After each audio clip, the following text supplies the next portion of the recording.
Mr. Chairman, we are recording and we are live on YouTube. The meeting is all yours. Right. Good morning. Welcome to the September 22nd meeting of the White Cliffs Committee. Read this brief statement first. Pursuant to Governor Baker's March 12, 2020 order suspending certain provisions of the open meeting law, GL Chapter 30A, Section 18, and the Governor's March 15, 2020 order imposing strict limitation on the number of people that may gather in one place, this meeting of the White Cliffs Committee will be conducted via remote participation. No in-person attendance by members of the public will be permitted. All right, with that out of the way, we're not going to be taking public comment today. And I think the next thing I need to do is just go through a roll call. So I am here. Norm, are you here? I'm here. Julianne? Here. Diana? Here. Oh, look at that, in a car. And Tom? Here. All right, looks like we have everybody. The first order of business, just to get out of the way, is to approve the minutes from the September 3rd meeting. Does anybody have any questions or comments about those meetings? Minutes, not meetings. We know what you meant. Looks like Julianne has a question. Yeah, Todd, I didn't really get to review the video because I had a couple of questions about it. So do you mind if I'm not prepared to approve is what That's fine. If we don't, I don't see a particular urgency, so we can postpone that. Anybody have any objection to postponing it? Nope. Nope. I don't think that's going to require a vote. So with that, I think we can just go on to the main event. And that's the presentation by DPVW.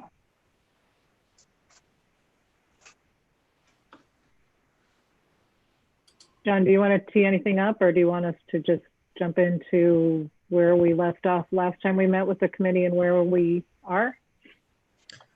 Yeah, sure. So we have received a draft, which was distributed on Friday, of the final report. First of all, I just want to state, and I hope you found this too, the report I thought was excellent in terms of the information being compiled and brought together in one spot.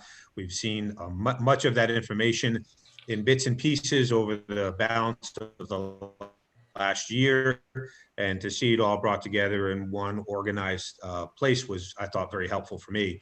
I did spend the weekend reading this thing cover to cover. The back piece of it, the only thing in there that we haven't discussed, and arguably is the meat of what this committee is here to do, is developing more robust information surrounding the reuse options.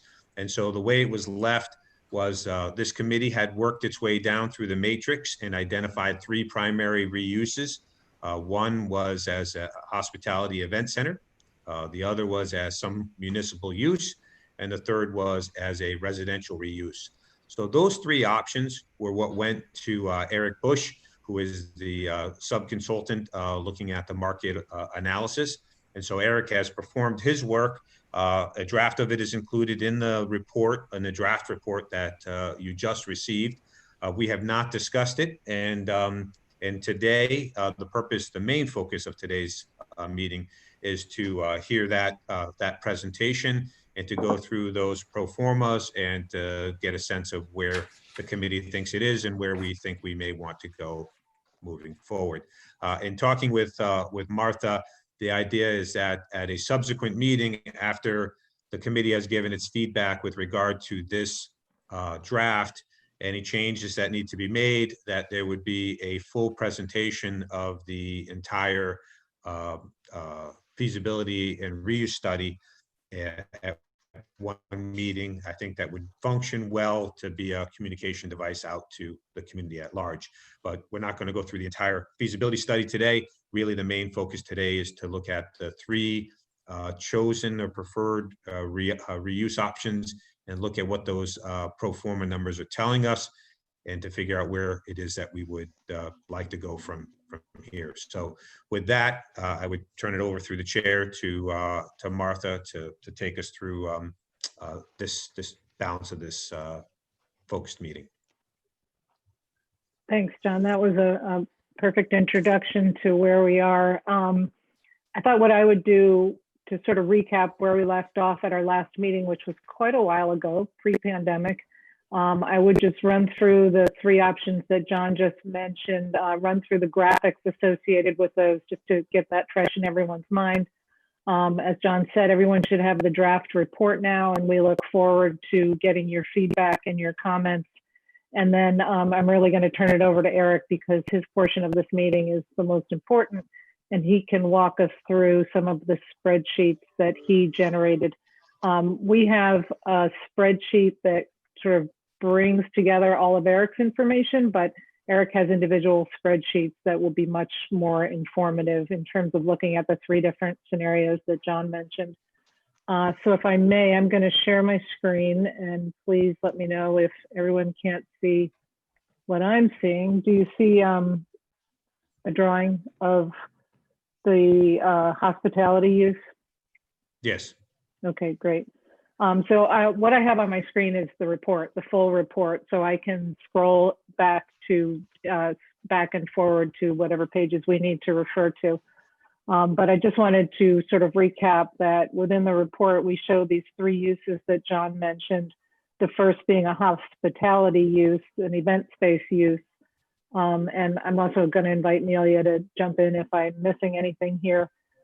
In this scenario, we have a 1A and a 1B because the hospitality use, as you may recall, could either be just the White Cliffs mansion or it could be some new construction as well.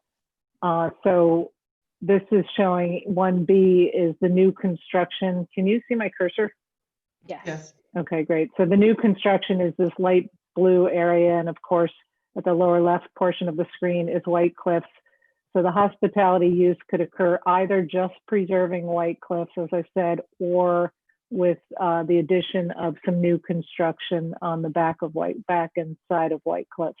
You can see on this drawing the outline of the old existing additions. And the upper floors would be used in various ways to support that event space use. And because of egress, the third floor becomes quite challenging. So that would more be of a storage use as opposed to occupiable space. What that could look like in 3 dimensions is, of course, the White Cliffs is being preserved, and then there's some sort of new structure that would be a large sort of ballroom / event space. But the design of that would be determined at a later date. But just volumetrically, this is what it could look like. The second option that we explored is the municipal option, which again preserves White Cliffs and then involves quite a substantial amount of new construction. The size of that new construction is entirely based on what the town needs for a new municipal building. But again, it would preserve White Cliffs, and some White Cliffs would be used to support the town hall function. So there could be some office space and meeting space in White Cliffs, but then a substantial amount of new construction that goes with that. And again, the third floor would be used for storage space primarily. Again, volumetrically, here's the size that would represent and potential locations, sort of siting and volumes of the amount of space that would be needed to support a new town hall at the White Cliffs site. And you'll see that as Eric goes through his numbers, the square footages that are represented in these diagrams are what Eric based his numbers on. The final option that we looked at was the residential option, which would require some units in White Cliff, and then in a lighter red color here on the site, you can see that there could be 5 multi-unit buildings in conjunction with residential units and common space in the main building. So there would be common space on the first floor in light blue, some support space, and then residential units above. And we did not do a sort of volumetric study of what these residential units would look like. We just came up with total number of units that this represents. So with that, unless anyone has any questions about these diagrams, then I'm going to turn it over to Eric, and I can well, I guess first, does anyone have any questions about these diagrams before I turn it over to Eric? Eric, would you like me to scroll down to, Sure. Actually, if you want to just start at that market feasibility analysis page, we can kind of speak to the approach before getting into the. Well, thanks, Martha, and it's great to see everybody. I know it's been a while, probably February time since we last saw each other. So with the options that Martha just outlined, our approach to apply some market feasibility to this, some numbers to it, really from top down, was to look at a couple steps. One, if you recall, in one of our meetings, we had presented a series of market data points. So especially as it relates to the events, we looked at other sort of comparable historic properties that were being used for events, primarily social events. And we had talked through a number of sort of the precedents out there, scale of events that would be allowed based on number of attendees, and looked at a series of price points. And it was fairly narrowly focused on just the events. And we'll talk about that more as we advance through here. So we did the market data on that side. We also looked at retail and office space within the market, what was available, what was rented. A fairly high level survey. This wasn't a full-blown quote unquote market study or appraisal, but we gathered a bunch of information. Some of it's included as exhibits to this report. And we also looked at condominium and apartments as well. Looked at apartments renting within the municipality and just outside, and also looked at condominiums, recent sales, what was being marketed at the time. It was probably January, February where this work was done. So that was one point in our data gathering, was sort of the market information from a real estate perspective. And then the team looked at applying some level of capital costs.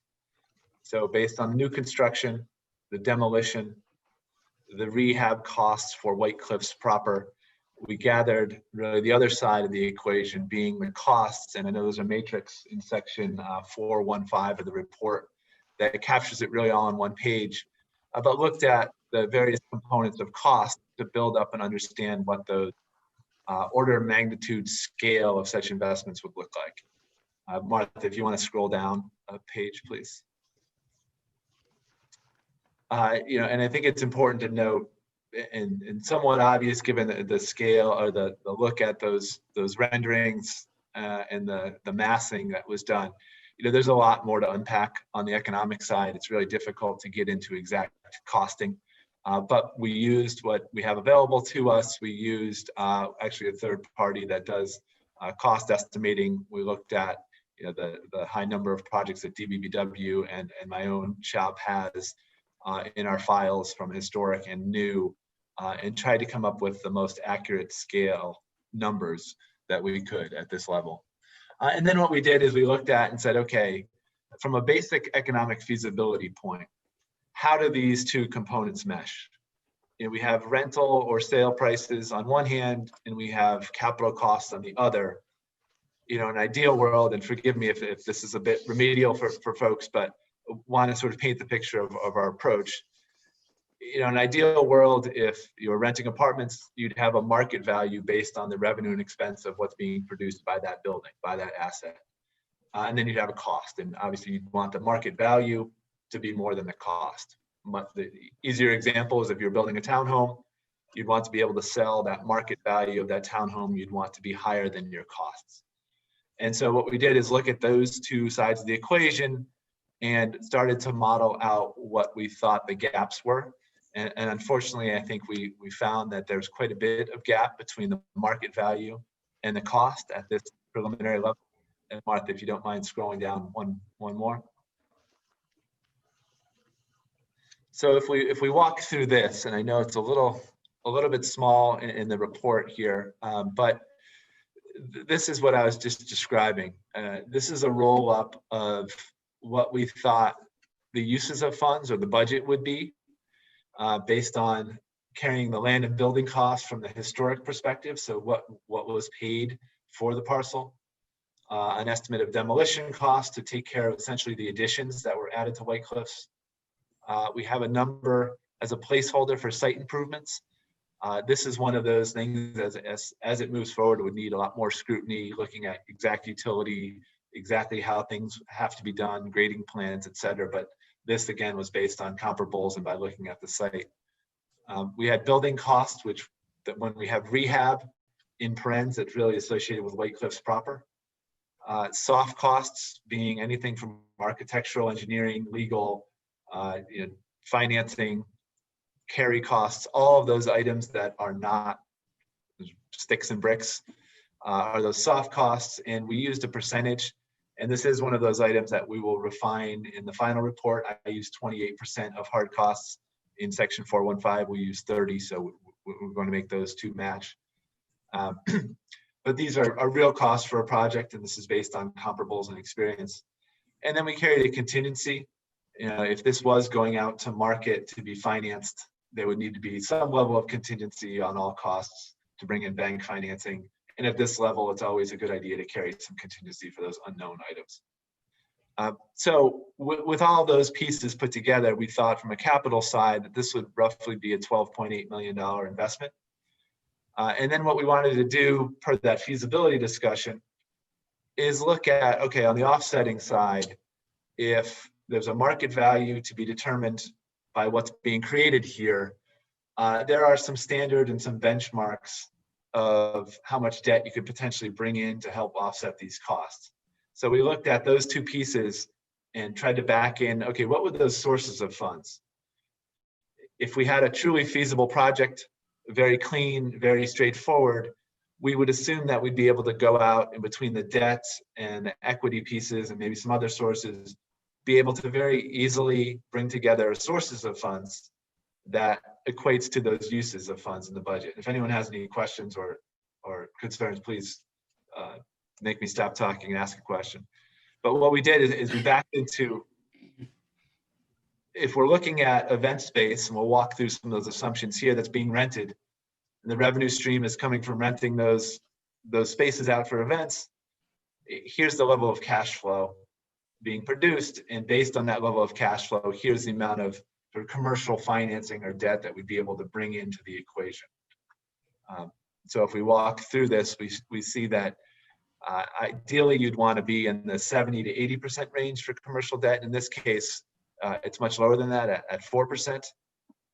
So it leaves up a bit of a gap here to sort of be figured out, which is the funding gap of 10.4 million. Again, these are all order of magnitude numbers.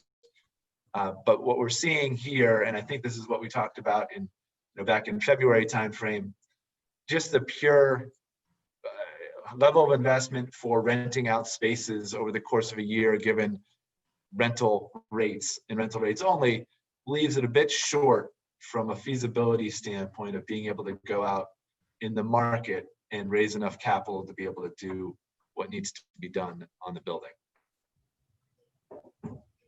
To continue on, we wanted to point out, actually, if you want to. Eric, can I ask a question, if you don't mind? So I just want to make sure I understand this. So under commercial debt, the 560,306 that you're carrying there, that's the debt service based on what principal amount? The $12 million or $10 million or? I'm sorry, this is actually the principal amount. That's the principal amount. That's right. Okay. So, all right, that's the principal amount of debt. I guess what I'm trying to get when I looked at this is so the funding gap you have at $10.4 million. So that basically means some other funding source, the town or some other funding source needs to come up with that amount in order for this model to work. That's correct. Okay. Okay. And I want to, yes, caveated with what we're going to talk to next is really, this is a fairly narrow focus on saying this has been built and it's being the only revenue source being the rental of these event spaces. So it's a fairly narrow look at a real estate project, which if someone did this and they're renting those rooms for X dollars per event, this is the amount of revenue that comes off, and it simply doesn't support enough debt to be able to fund the cost. Okay, thank you. So Eric, that $560,000 principal amount, perhaps this is what you just said, but I'm going to say it in layman's terms. The $560,000 principal amount is based on what you think the building can generate as event space. And then the gap is the 10,475. Is that correct? That's correct. So if I can back up a little bit, and this might help clarify, because I know there's a lot of numbers on a page, and it's confusing if this isn't your business that you're in every day, and I apologize for if I'm using verbiage that doesn't make sense. So yes, if I took this project, a $12.8 million budget, and my business plan to rent these spaces, essentially the next page, but if you'll hold on this page for a minute, into X bank, and said, I'm looking to borrow money, I'd love a construction loan based on this project.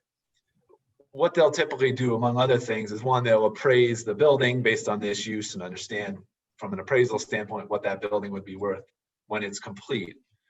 But what they would really look at as a gating factor here in sizing the amount of loan they'd be willing to lend is they'd look at the revenues coming off year over year of the building. They want to understand, a lender wants to understand, are you generating enough cash flow to pay for the debt service? And so our limitations here on debt are this, what's referred to later on in the work section as a coverage ratio. Is there enough income to pay for the interest essentially of this loan? And so we're limiting what we're showing here as supportable commercial debt, supportable loan, based on the amount of income, which is just not high enough to pay for the $12.8 million in improvements. So again, commercially financed, going out and saying, this is what we want to borrow to do this project. Order of magnitude, everything with all the caveats we've talked about, that bank is not going to likely come back and say, yes, we'll give you $10 million. That bank is going to come back and say, we'll let you borrow $560,000. Okay. There are some, and it's not unusual to not have 80% of your project funded through debt. There are these potential gap sources, and we've talked about these prior, but the two key ones would be the historic tax credits. So on the mid-page here, we have approximations of significant potential gap sources. We listed both the federal and the state historic tax credit. So these are cost-based subsidies that can be used in this scenario. So if we look at that funding gap of 10.4, based on our assumptions and experience here, we think that there's about 2.4 million combined in federal and state historic tax credits that could help offset that 10.4. So you're starting to kind of climb back into a scenario that it's slightly more approachable from a market financing perspective.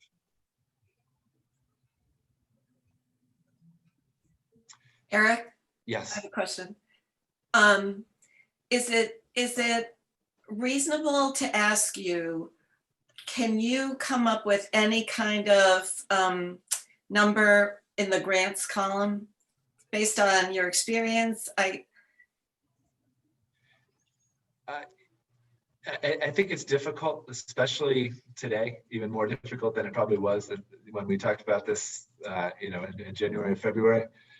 It's difficult because, if you look at municipal, regional, federal, state, really, I think it's an exercise of looking at all those categories, seeing what's available, seeing what's in the current round, foundational support. I would be a little bit reticent to plug in a number there because it's really tough to pin down. Okay, thanks. And I'm not trying to dodge it. I would hate to get, there's $2 million in grants because we don't know what those are. We could definitely come up with a list of potential sources, but each one requires diligence and discussions. Okay, thank you. And I think the Community Preservation Act is probably the most solid, for lack of a better word, source to look at. There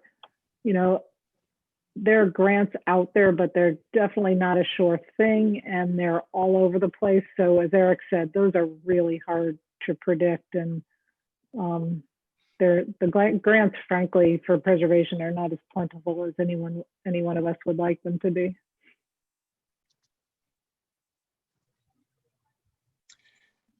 If we, to continue on here, and I think I think this is an important designation because I hate being the bearer of bad news. This page is not good news, obviously, but I want to, Martha, if you could scroll down one page, I want to make sure that that we're clear on kind of what we're looking at here, and these tables, you saw in a presentation previously, but what this is looking at purely event space. So this is restoring the building, taking off all of the new additions, the site work, a lot of the heavy lifting from a budget perspective that needs to be done to make this, restore this into kind of the beautiful setting. And then what we did here is we looked at using that market data that we had gathered for similar venues and said, okay, we know that clearly we can't apply that space is going to be rented every day, all year. So we use kind of the standard approach of saying there's peak season and there's off-peak season. I won't bore you with with walking through this in detail, but we looked at if we thought that Saturdays in the summer in this great venue would be 85% utilized, where we thought in the off-peak season, Monday through Thursday, there's going to be very minimal use. So what we wanted to do is really try to paint a picture and put some logic behind how do you project this top line revenue source that we're basing our loan and everything else off of. And that's what this denotes. It's looking at an average rate of 4,000 during the peak and 1,200 during off-peak. All of these things could be challenged. They need to be refined, but this is really based on all of those comparable settings that we looked at. And I know Martha, Neely, and I went back and forth on these numbers a little bit. They would be defined by amenities. They would be defined by all sorts of things that are not fully defined yet. We thought that these were good placeholders based on the information available. And these are our sources for coming up with that revenue that therefore dictates market value, which dictates the amount of commercial financing that can be brought to bear. The big caveat and the big kind of conceptual point I want to make here is this is just looking at renting those spaces. This is the real estate perspective. Someone restores the building and they're renting spaces out for events. If there's a local catering company or a local event space operator that occupies 6 or 8 different spaces, their business model would be very different. It would be a little bit irresponsible of us, and it would be probably inaccurate of us if we started to really try and model and represent an individual business operating plan. We could insert revenues here on offsite catering or whatever that business might be doing on their own to generate revenue from an operating business standpoint. That would obviously change this equation, and I would imagine make it better. But right here, we're just looking at, here's what we know from rental spaces of this scale, of similar finish and similar setting. Here's about what they're getting. Here's what we think the occupancy and use would be for 125 seated space. And here's the revenue that would be generated just by those events. So I know that's a somewhat confusing point, but I think very important in looking at the event piece. If I'm operating a company locally and I'm paying rent somewhere else, and this is a more attractive option to me, my equation in looking at what I would do here and how I would support this, how much debt I could bring in would be very specific to my use and my experience in my operating business. In the mechanics here, we did make some assumptions. Obviously, if you're renting spaces and gathering that revenue, there are staffing needs, there are utility needs, insurance, landscaping, things like that we know would be operating expenses to support such a business from a real estate perspective. So we included a provision for those, and that's what's in this this less operating expenses category. Again, each one of these needs to be looked at more fully. This is based on comparable data that we have from existing buildings from some event space operations from past studies. It's far from perfect, but a good placeholder for those expenses that we know we'd have to pay. So, taking away the top line revenue, we have to pay some expenses to keep operations going. And then we're really looking at what cash flow is after we have to pay those expenses. So if we scroll down slightly, Martha, this is just showing the work essentially to say how much debt could be supported. And I actually teach development and finance to graduate architects students at Roger Williams, and this is the kind of thing I walk through with them, but I won't bore you with what all this needs. I'm happy to talk about it. But we're assuming basically some standard loan terms from the market and using those to apply to our revenue stream to figure out that market value. And the following table here is our approximation, the work showing the approximation on the tax credit pieces that I spoke to earlier. Are there any questions on this before we move on, or concerns? Tom, I see that you're muted.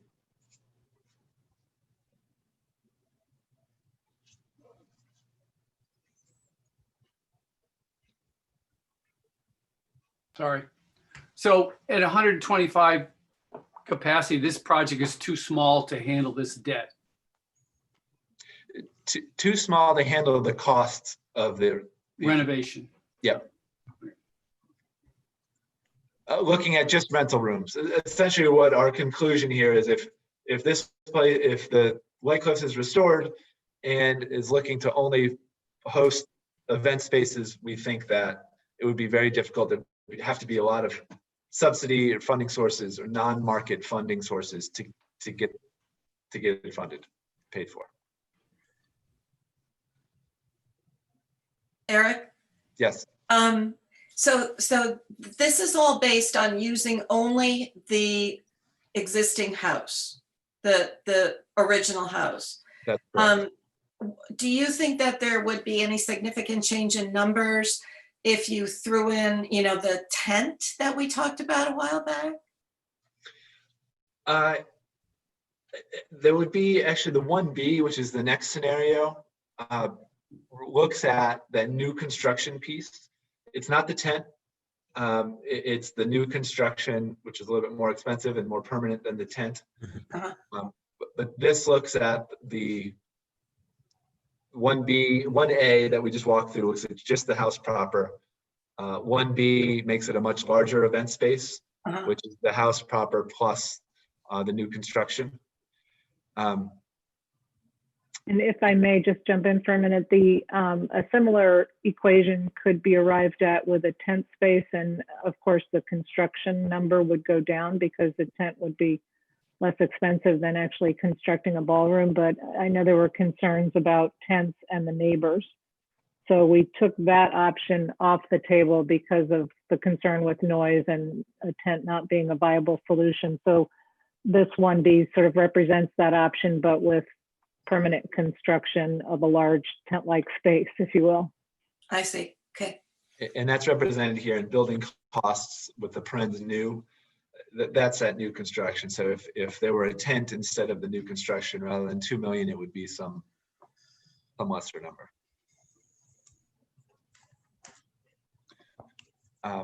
If we kind of walk through that same logic here on 1B, again, order of magnitude, very conceptual, still looking at essentially the same market data, but we looked at bigger spaces and what their revenues and fees were for event space rentals.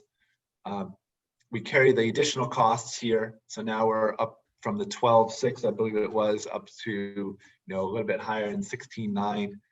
A fairly expensive project per square foot. And if we looked at that same logic, we're not too dissimilar in the structure of sources that come in. Our ability to bring in construction debt is a little bit higher because we have higher revenue stream, but unfortunately our costs are also higher. So percentage wise, we're not too dissimilar from 1A in looking at the amount of debt versus the funding gap that's necessary to fill.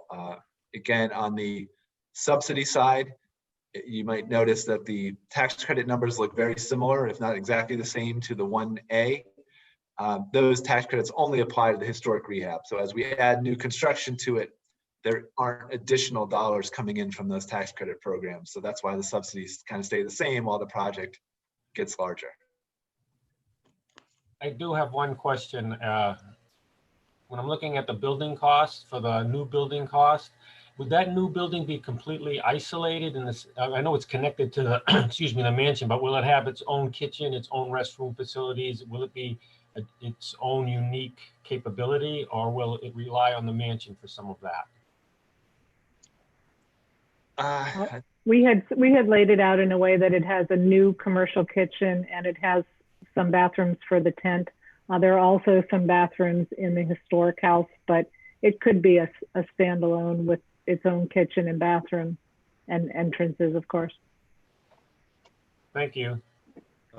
Question through the chair. Eric, in terms of the federal and the state historic tax credits, are those graduated? I'm not familiar with the program in any detail. So in other words, if we scale back the amount of historic renovations or restoration to the main part of the building, will those tax credits diminish, or is it sort of just a baseline threshold that you're preserving the building as it exists now, and we would see that level of tax credit, not regardless, but not impacted by the amount of restoration work we do?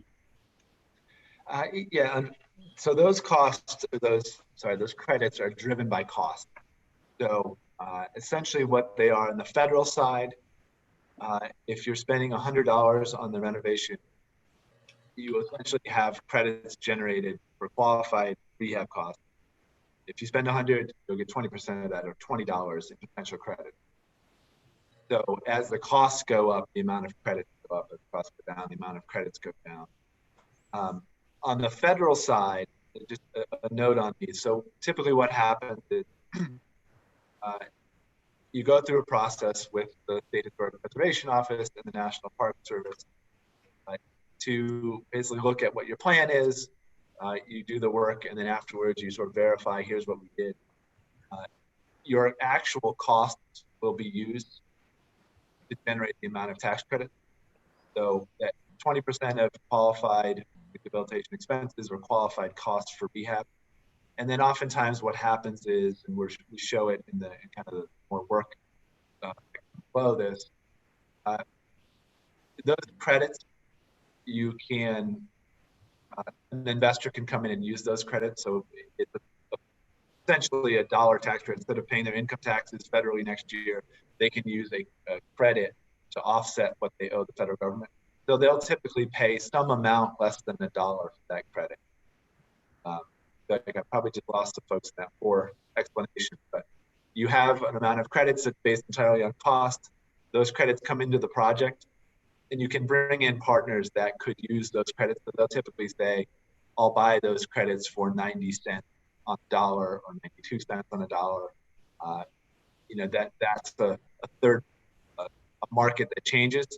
You know, there is a true market out there, so they fluctuate.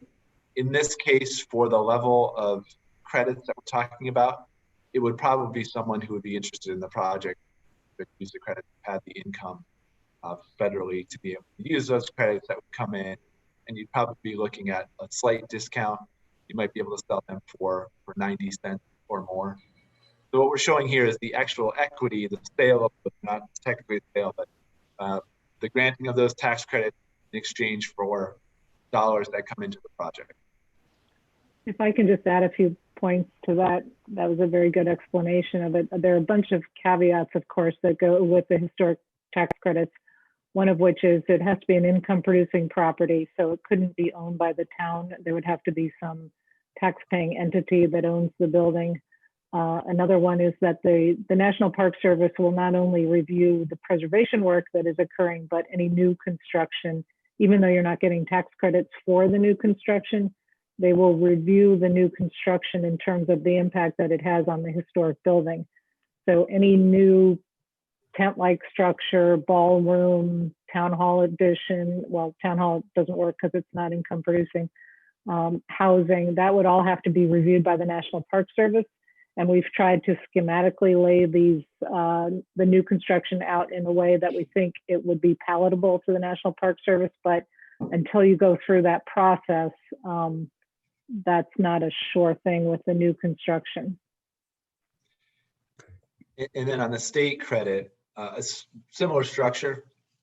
The mass credit is actually competitive. So in the federal, essentially, if you're following that processes and getting the approvals that are necessary, those dollars come back into the project. At Massachusetts, it's really an application process, and the timing is less predictable because it's competitive. So you may get an award for a portion of that next year, a portion of it a year later. You may not get any next year. It makes it a little bit tough to predict on the state side, just because there's a limited resource and it's a competitive process. Where on the federal, at this point in time, it's not competitive. Eric, could you address the assumptions in the new building costs? They seem low to me. Sure. We go back to Square foot, 146 per square foot. Yeah, and I'm glad you asked that question, because I think there was a similar question before in our pre-call about demolition. Because the square footage of this program, so 1B, the square footage between the new construction, which is 4,550 square feet, and the White Cliffs, which is 10,200, the square footage has gone up. So now we're talking about round numbers, 15,000 square feet. These costs are put in, and then the entirety of the square footage is used for that per square foot calculation. So with your specific question on new construction building, we're actually carrying, I apologize for looking at my sheet here, $475 per square foot for that area of new construction. It's just when we put that $2 million into the entirety of the square footage, it dilutes that per square foot number down. Does that make sense? Okay, so you blended the new and old structures in your square footage. Yeah, that per square foot is a consistent square footage to every. So you'll see if you go to the previous example, 454,000 for demolition, for example, that number is consistent.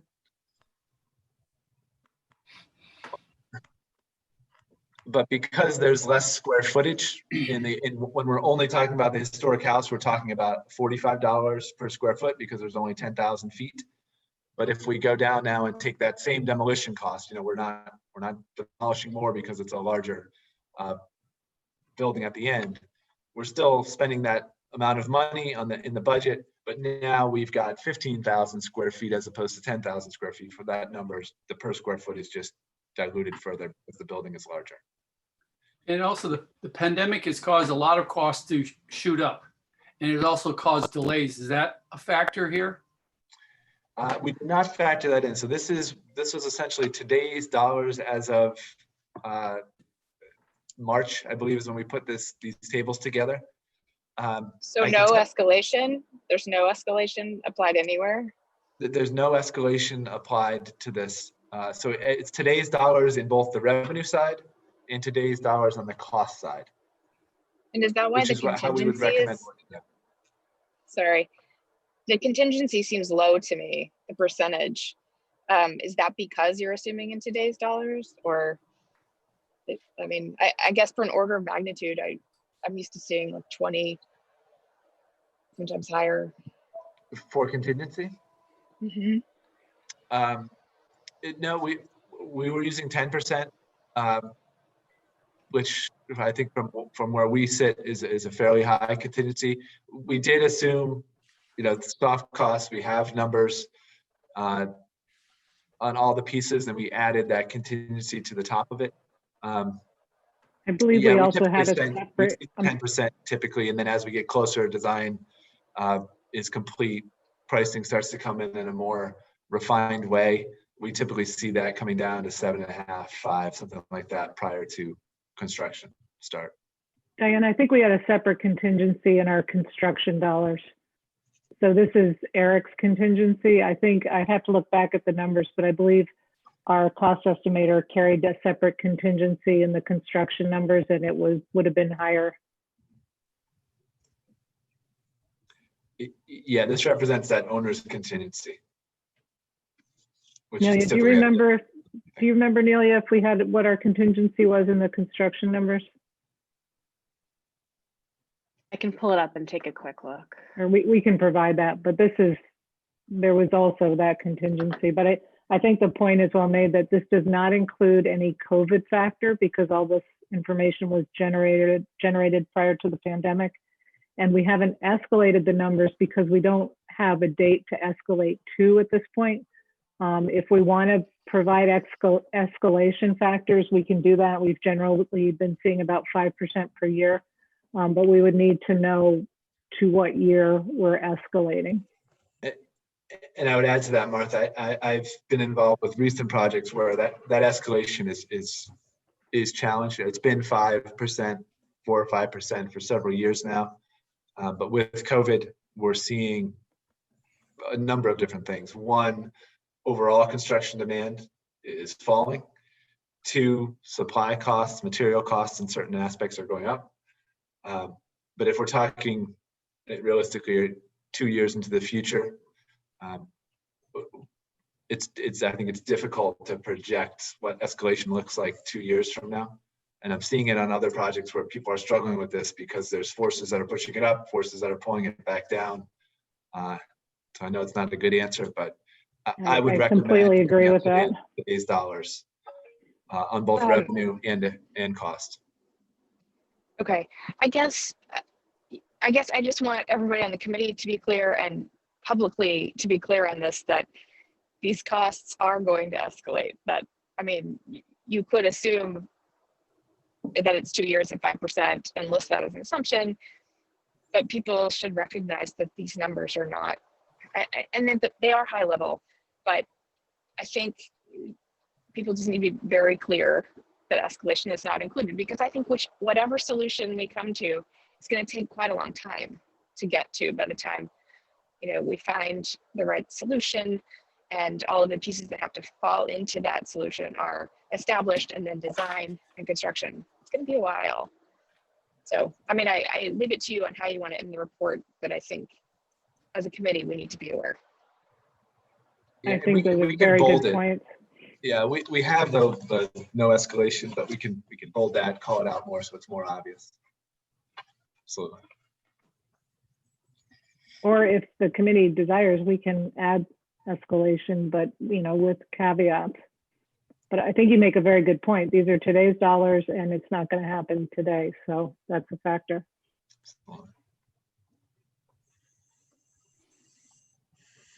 I'll pick up the pace a little bit, but Martha, if you don't mind going down one slide into the 1B assumptions, essentially the difference here being it's a larger venue, there's more flexibility, how the spaces break down and how they're used will clearly factor into the average rates, but we looked at spaces of about the same scale and came up with slightly higher numbers on the average rates. And that's really the driver here for the revenue. And essentially everything else, we've increased some of the operating expenses because of the per square foot amount being larger. But essentially it's the same process of looking at what those rental spaces rent for and using that as the primary and only revenue stream. So Martha, if you don't mind scrolling down into, this is a little bit more straightforward. This is option 2, which was the municipal use. On this side, we really didn't look at the market side. We didn't look at a rental stream or any of the revenue and income producing side per our discussions back in February. We really looked at cost and trying to come up with what that order of magnitude scale of investment would look like. But we didn't go through an exercise of looking at rental income because we assumed it would be publicly financed and that this wouldn't be, wouldn't be a sale and lease back. It wouldn't be anything like that. But so it's a little bit more simplistic in the feasibility. It's really a scale cost. Also, because of the income producing nature, we blurred out the potential to use the federal historic tax credits. You need a taxable user to be able to use those credits. So we took that out as a potential gap source. So I think this is a fairly straightforward, just order of magnitude cost. Martha, do you want to keep going? So the most kind of complex reuse option was the residential. And when this was looked at and discussed, it was really looking at a couple of options here. Per Martha's comments before, there's the massing of what would be for sale, most likely, in the way we looked at the feasibility, what these would be for sale, essentially condominiums or townhouses that would be sold. But then within the house proper, we assume that those would be apartments. So there's 2 units within the house that would be revenue generating or basically being paid rent for someone to live there. And that would be an income stream, while all the new construction around the perimeter from the diagram that was showed before would be for sale. So in the same manner we approached the others, we went out and looked at apartment rents, we looked at condominiums. Again, on the appendices, there's a list of comparable condominiums that helped us inform our pricing here. And then we basically went through the same exercise with a little bit more complexity to it. On the financing, on the sources side, we broke down the amount of debt that could be supported from the for sale side versus the rental side. We looked at the amount of equity from a return standpoint that could be assumed for both sides, for sale and the rental. And again, I'm happy to walk through this in detail, but I'll just speak to it at a high level and I can answer any questions on it. But in going through the same sort of exercise, we backed into what would kind of not be supportable by the market. And you can see the percentage wise, it's gotten a little bit better, but the funding gap is still fairly substantial because of the upfront costs, a lot of the expense of the demolition of the site, restoring the building. It's just not fully offset by the market value. And so we have this 66% funding gap here. You could apply for the federal and state historic tax credits. So those are sources that could be brought to bear for the rehab portion of it. And then if we continue on down the page here,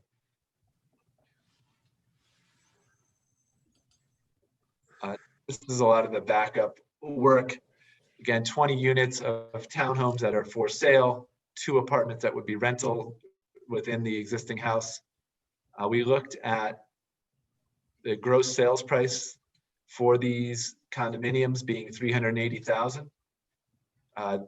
Again, we can argue it depends on finish levels. It depends, just making sure sort of our construction and our revenue side are somewhat equivalent. It would depend on amenities. It would depend on many things. But we thought 380 based on the comparables was a fair number. We took out some sales commissions as we moved down the center of the page here. So we looked at order of magnitude. We thought the sales proceeds from selling these condominiums would be about $7 million. If we had debt construction financing on that, we'd be able to pay that off as we sell units and essentially have sales proceeds after debt or profit of being about 2.2 million. So and I know this is deep into the weeds here, but we looked at, for the level of money that needs to be invested up front from an equity standpoint, if we assume that someone would be looking for a 17% return on their money, which at the time was a fair sort of market rent for condominiums, we thought that there was a certain amount that could be brought in by equity. People that would invest dollars into this project because they would be getting a return back from the sale of condominiums. And so this is part of defining that gap order of magnitude. We did the same thing for the apartments where we had a rental number. We thought $3,200 per unit was a fair number. Remember, there's only 2 units. There'd be some operating expenses involved, and essentially what was left to be able to support some debt.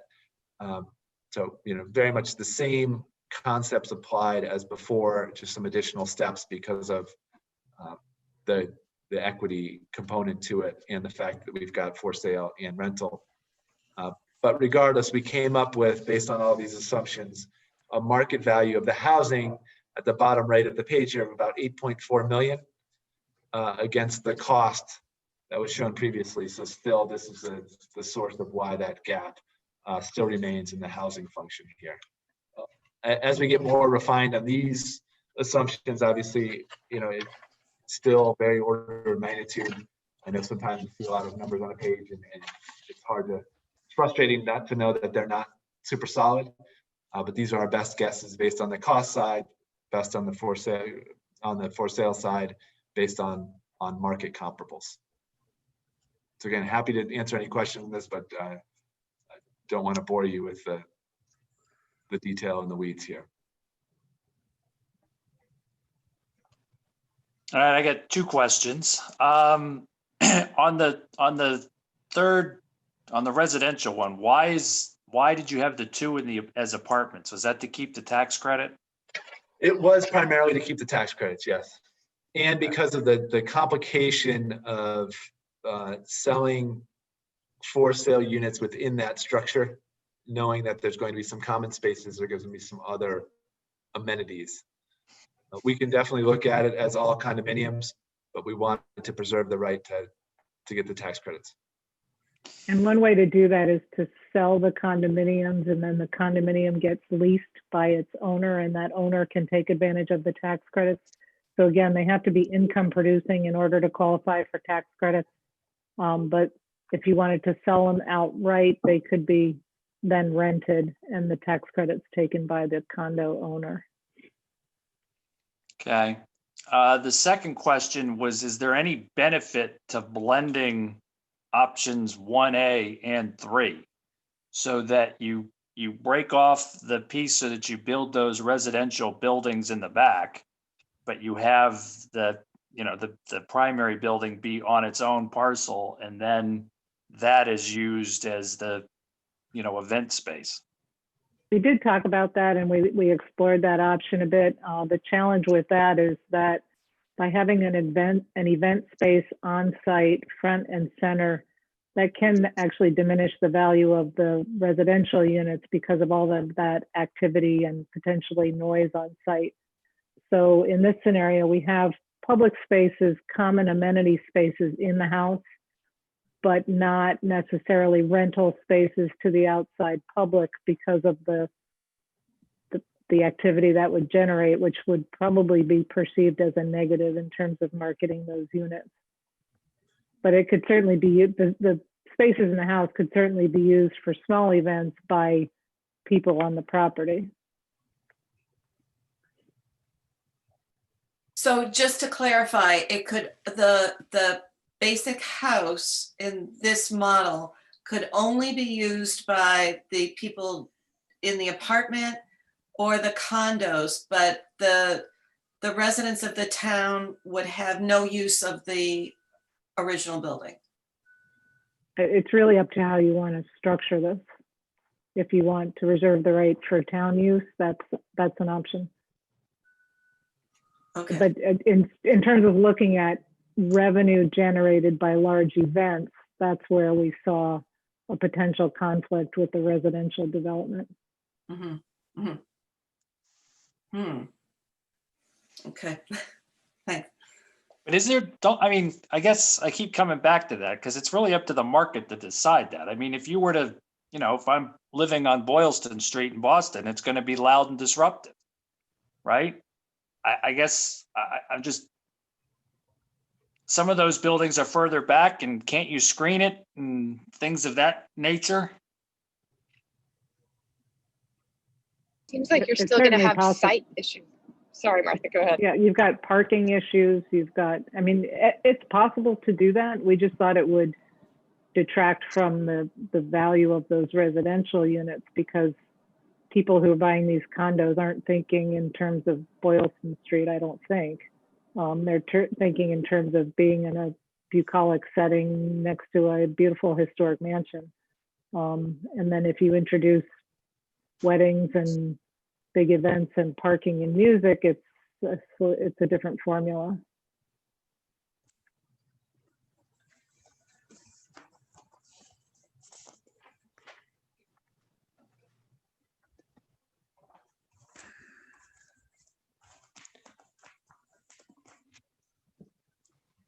I do have one question.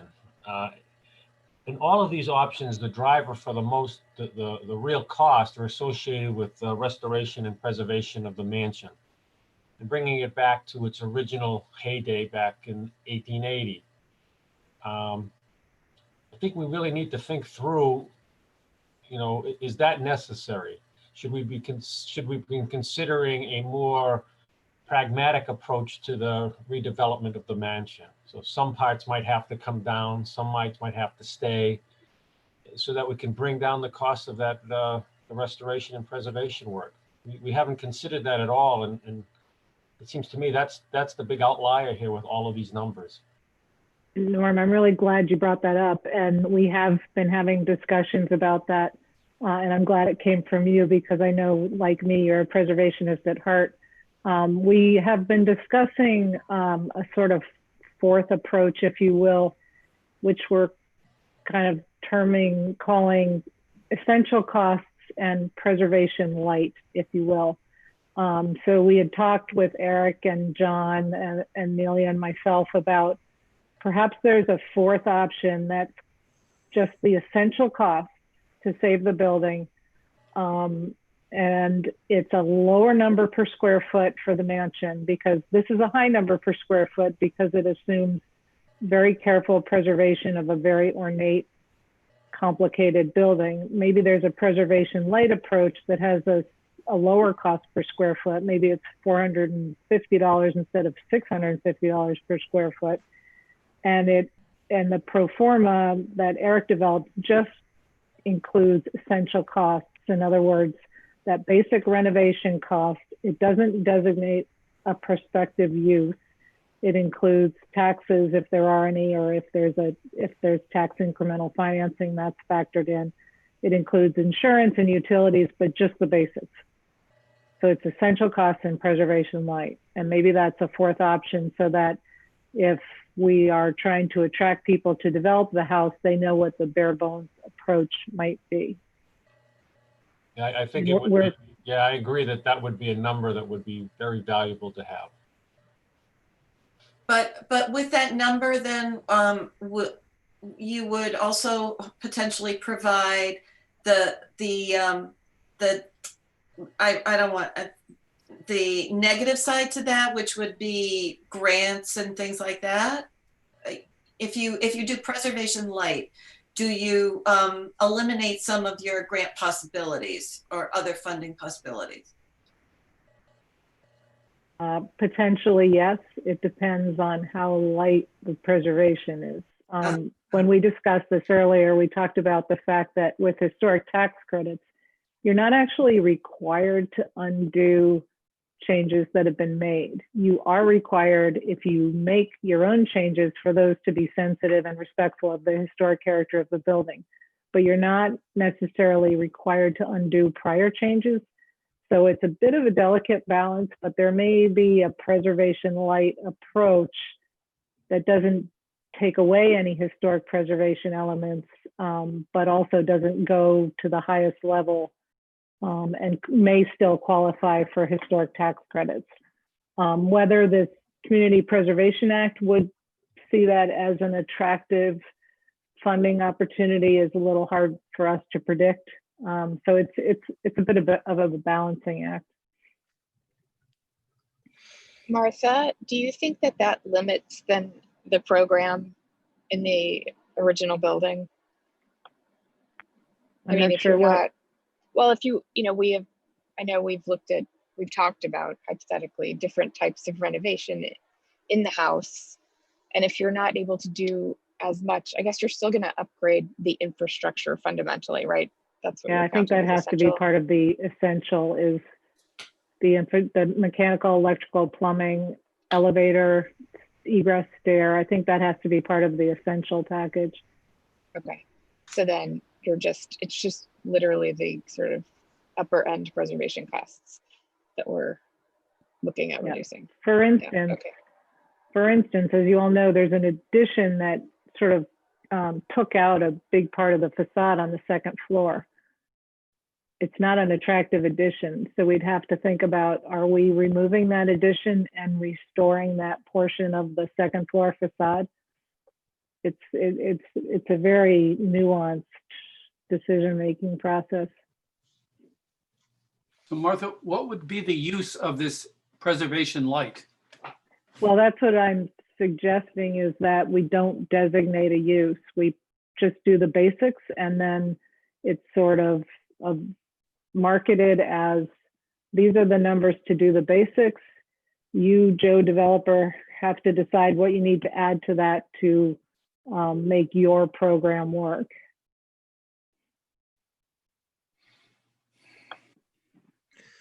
So if I may, just to kind of make sure everybody's really kind of seeing where we are at the moment, these numbers are extremely sobering. So keeping in mind that the town, and this with the assumption of all of these options, that the town through the Community Preservation Committee has essentially subsidized all of these numbers from the beginning with the acquisition cost, the $1.7 million, which is actually more than that because we've spent upwards of 2.3 to 2.4 is the appropriation that we have to work with. And we've put a roof on the building and a couple other things to try to secure the building envelope. So the town is already subsidizing that, but based on the numbers that Eric has put together in terms of what we're looking at in the market, we're looking at another required subsidy of somewhere between order of magnitude 10.4 million and 13.9 million. So I think the committee needs to be very open to somewhat radical other approaches, because basically all of these options as outlined would require the town in some form through the CPC and or general tax dollars to come up with, again, somewhere between 10.4 and 13.9 million in debt financing to make any of these models work. And that, I think, is a very difficult sell. So the idea of trying to come back and look at preserving the streetscape. So what do you see when you look up the road at the building? And as Norm pointed out, realistically, backing away from any concept really of trying to get this building back to its former glory and remove the paint. And I just don't see those things as being anything that we're realistically going to be able to do. So if we come back to, when we acquired the building, one of the things that we needed to do is we needed more time to go through this process, which we've just are about to complete here and get this information. The numbers are big, and as Diane pointed out, is these are today's dollars. We're looking at least 5% cost escalation for a minimum of 2 years, so that's going to add significantly to this. So it's difficult to see a viable avenue based on these pro formas, and the only thing that I can come up with or think of is, again, trying to put something out there that preserves that streetscape and is realistic about very, very limited restoration work, and really just trying to preserve essentially what is existing now. And I'm not even sure what that would look like and whether or not we would find a partner in the private sector that would be able to make that work. So again, this is very sobering information. And we need to start kind of thinking as a committee about what potentially we could do as a I don't want to say a last ditch effort, but essentially, I don't, unless anybody feels differently about these numbers, I think they put these options largely out of reach. So again, trying to get back to a scenario whereby, the town and the CPC, or the town through the CPC subsidize the acquisition. If we get into some sort of a long-term lease for $1 or minimal consideration, and find a partner who is willing to put money into the building with limited historic restoration to get it just economically viable to be reopened. I'm kind of seeing that based on this as a best case scenario for us as we sit here. I'm not sure if anybody's seeing this differently, and if you are, we'd love to hear your thoughts on that. But again, the information here is very sobering, and if we're going to have any chance of preserving this building, I think we need to get very creative and realistic about what we can do in terms of historic preservation, and trying just to come up with potentially some partners who might be, find this this particular building and location with the subsidy of not having to pay for the acquisition cost itself, finding some way to put this together. I'm not sure what that process is. I'm not sure what that process would cost or how much time. We've had just this morning, some very preliminary discussions I had offline with Martha and Eric. But I'm not sure what other avenue of approach we have to be pursuing at this point. Again, I'm open certainly to anybody's thoughts, but these numbers are very, very sobering. I don't foresee us going back, or I'd have a difficult time going back to town meeting asking for another 12, 13, 14 million dollars to preserve the building, in addition to the 2.4 that we've already appropriated to save the building and put it on hold while we go through this process. So again, that I'm trying to come up with an approach that we can continue to pursue, but these numbers are very difficult numbers. Yeah, I tend to agree. I mean, the concern is, from what I'm hearing, is that the $10 to $14 million gap is actually on the low end based on everything that we know now. And, we're starting to approach school renovation building numbers, and, a lot of people are going to get the benefit of a school for that money. But, we would be asking the town to pay this money when very few people are actually going to see it or benefit from it. And that's what I keep coming back to. I have to agree with Todd and on the point that what I think we need to somehow make sure that in any way the town will benefit from this building in terms of any profits that eventually might come from it, or meeting spaces, or using the grounds. I think that the townspeople deserve a reasonable use of the property. And then my other comment would be, so if we're talking, let's say the high end of $14 million investment, what does, and we're basing that, and I saw that the loans that you suggested would be 20-year loans. What is the yearly cost to the town with a debt of $14 million to bring the building back? Well, just in order of magnitude, we financed about $14 million of the $25.5 million Lincoln Street building project, although at very good rates. And that's about $1.2 million in annual debt service.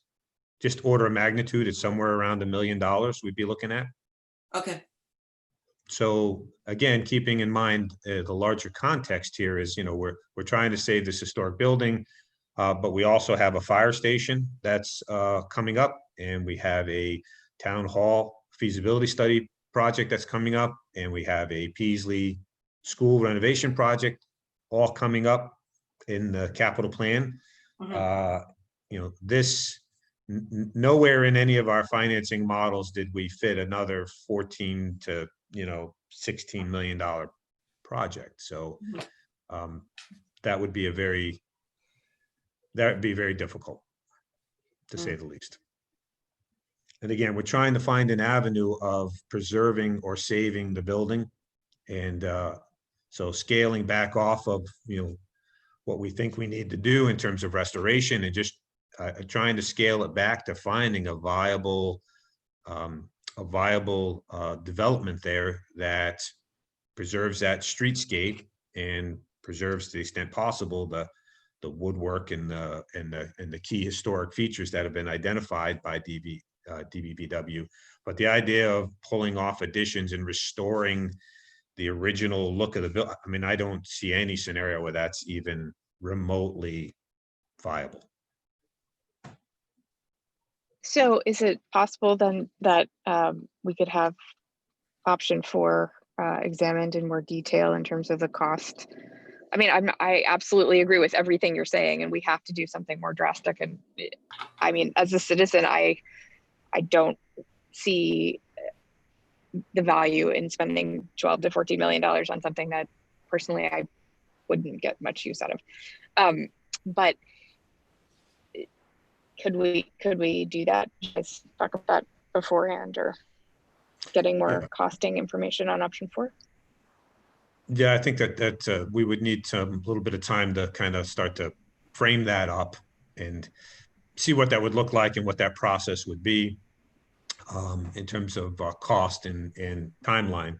Again, we're sort of entering in some uncharted territory here. This isn't a typical building project. So, but my sense is that we've had very preliminary discussions about what this would look like.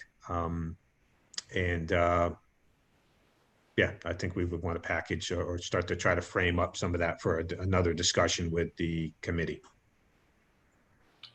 Does that make sense to everybody? Yeah, I do have one question. If an additional option 4 is evaluated, is that covered under the current contract we have, or would that be an additional fee? Or do we not know that answer yet? I think we'd have to look at how much information we need to deliver under option 4. I think if it's, we talked about sort of a pared down chart of costs with Eric, which wouldn't be an enormous amount of work. I can say that right now, DBBW and Peregrine Aird's company, we have spent an enormous amount beyond our fee on this project. Tens of thousands of dollars beyond our fee. So we would like to try to bring this to a conclusion. So I guess it just depends on how much additional work, how refined that option 4 needs to be. I guess my thinking on this is that it would be worth the investment to have more concrete and more detailed information on this, even if we do have to pay additional fee, and have the estimator look at this more carefully with both of you, because it seems that's the option that we're going to be moving towards. That's the most realistic option.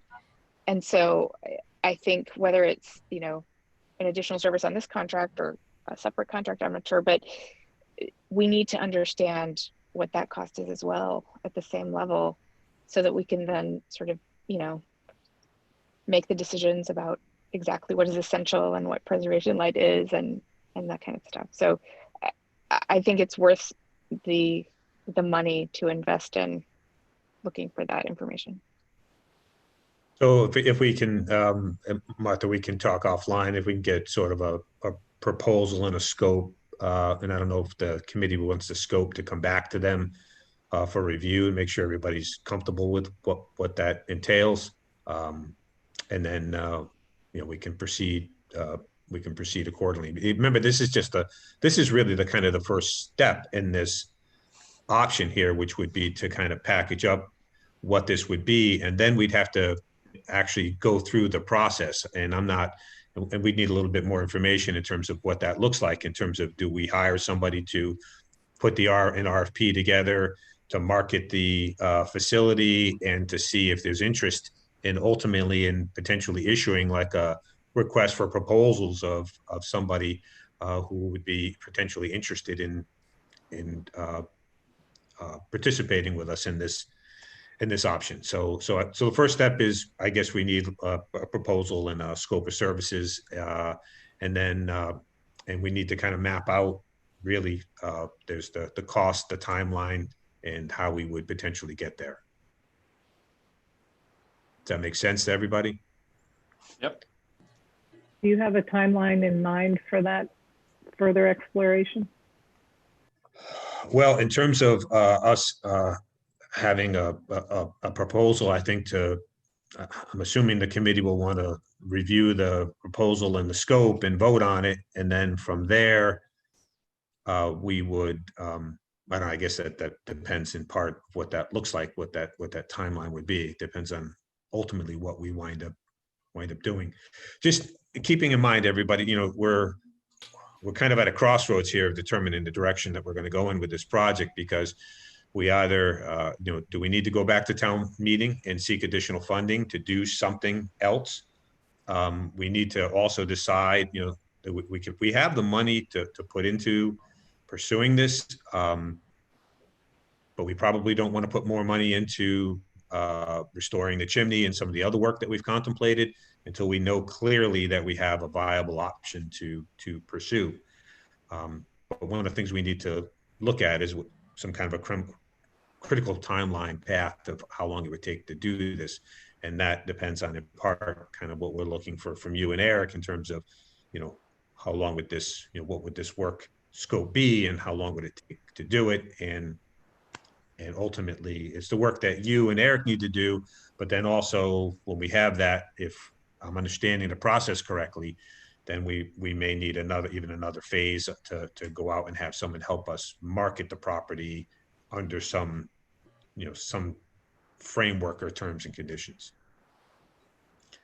Again, we're having this discussion in real time. So, it's not like we've had a chance to talk, frame it up, package it, and bring it to you for a framed discussion and a vote. I think essentially we need to have these discussions and bring something back to the committee that's sort of framed so that we can have that discussion and vote at your next meeting.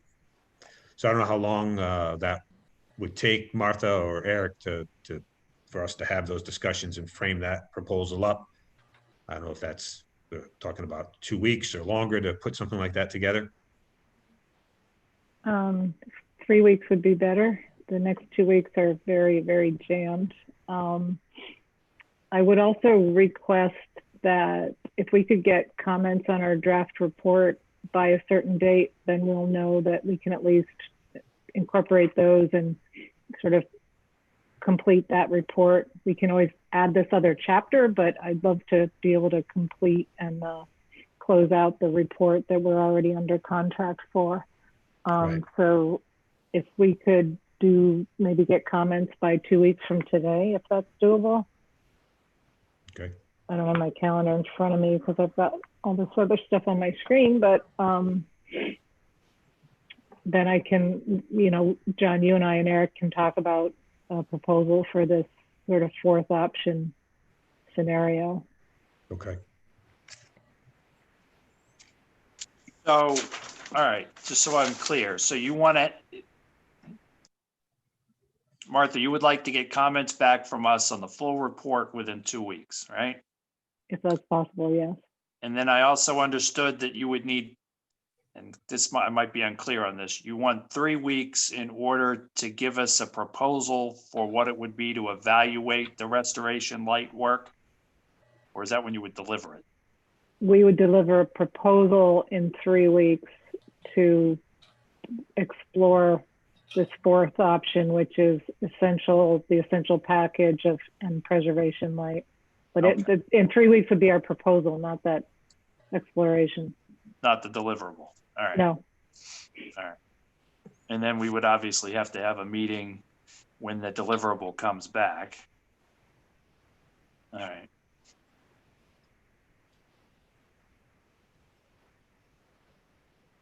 I'm okay with that. So then the next step would be to basically have a meeting in about schedule a meeting in about 3 weeks' time. Yes. So it'd be looking at the week of the 12th. Or, yeah.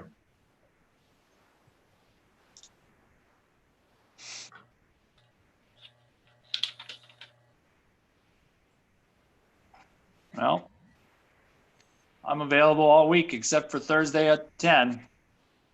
Let's see what my calendar looks like. It looks like Monday is Columbus Day of that week. So the town. How about Wednesday, offices the are closed. 14th? Does that work for everybody?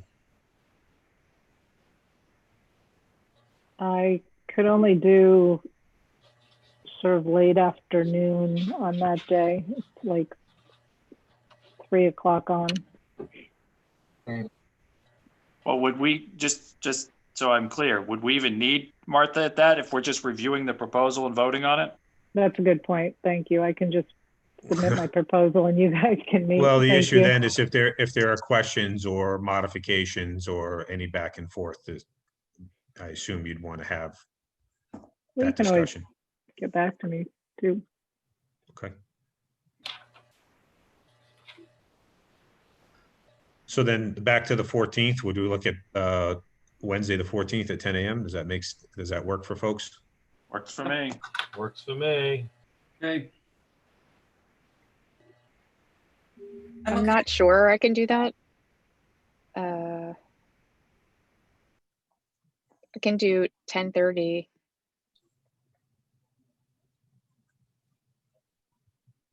10:30 that work for okay? everybody? Yep, Yes. Okay, so Wednesday, the 14th at 10:30, Yep. yep. and we'll kind of review this potential fourth approach and scope, and have a discussion about whether or not this is something that makes sense and we want to pursue. All right. So Okay. that's set. I think we're done unless anybody has anything they want to add before we move to adjourn. are printed copies of this report available?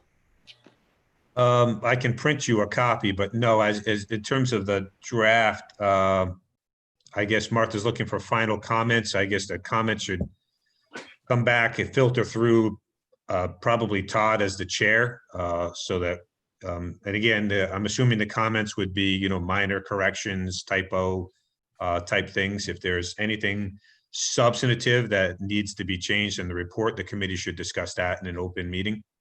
So unless there's just, minor things, those minor typo type things or corrections should be filtered through the chair to the architect. But again, anything substantial or substantive, we really would need to discuss under the open meeting law as a group, so that everybody is on board and understands what's happening. Okay. All right. Do I hear a motion to adjourn? I'll make a motion to adjourn today's White Cliffs meeting. I'll second it. All right. Let's go through the roll call. Norm, Yes.